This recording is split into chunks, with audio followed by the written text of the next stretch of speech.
જય શ્રી કૃષ્ણ ફ્રેન્ડ્સ, મારી ચેનલમાં તમારું સ્વાગત છે। આજે હું તમારી સાથે શેર કરીશ કાઠિયાવાડી સ્ટાઇલમાં લીલી હળદરનું શાક। આ લીલી હળદરનું શાક આપણે શિયાળામાં જ ખાઈ શકીએ છીએ અને ઘણા બાળકોને હળદર નથી ભાવતી હોતી, પણ તમે બાળકોને આ રીતના લીલા હળદરનું શાક બનાવીને ખવડાવશો ને તો એ બધું શાક ચટપટ કરી જશે। મારી ચેનલને હજી સુધી સબસ્ક્રાઈબ ના કરી હોય તો જરૂરથી કરી દેજો। તો ચાલુ કરીએ આજનો વિડીયો।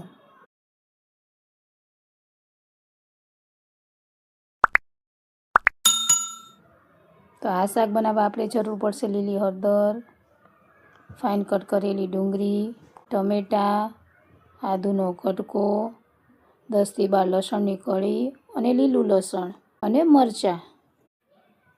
ફ્રેન્ડ્સ, હવે આપણે એક કઢાઈ લેશું અને તેમાં 5 થી 6 ચમચી ઘી ઉમેરી દઈશું। આ શાક વધારે પડતું ઘીમાં જ બનતું હોય છે અને આ શાક ઘીમાં જ ખાવાની ખૂબ જ મજા આવે છે।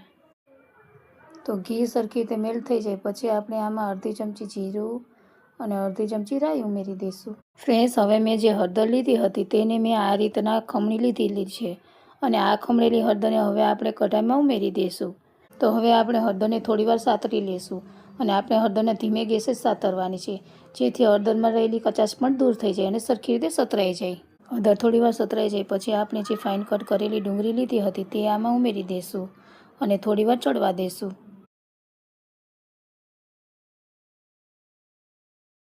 ફ્રેન્ડ્સ, હવે મેં જે આદુ, લસણ, લીલું લસણ, મરચું લીધું હતું ને તેને આ રીતના ચોપર કટમાં આ રીતનું એકદમ કટ કરી લીધેલું છે। હવે આપણે આને શાકમાં ઉમેરી દઈશું। અત્યારે શિયાળો ચાલે છે તો લીલોતરી તો ભરપૂર આવે છે અને લીલોતરીમાં ખાવામાં ખૂબ જ મજા આવે છે, જેમ કે તુવેર ઠોઠા, પાલકનું શાક, વટાણાનું શાક બધું ખાવાની ખૂબ જ મજા આવે છે। તમારા ઘરે આ શાક બને છે કે નહીં તે કોમેન્ટ કરીને જરૂર જણાવજો। આ બધું થોડું સતરાઈ જાય પછી આપણે જે ટમેટાં લીધા હતા તે આમાં ઉમેરીને તે પણ સરખી રીતે સાતરી લેશું।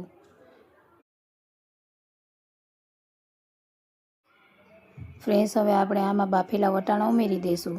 તમારે બાફેલા વટાણાની જગ્યાએ સાદા વટાણા ઉમેરવા હોય તે પણ તમે ઉમેરી શકો છો, પણ બાફેલા વટાણા નાખવાથી તમારું શાક જલ્દીથી ચડી જશે।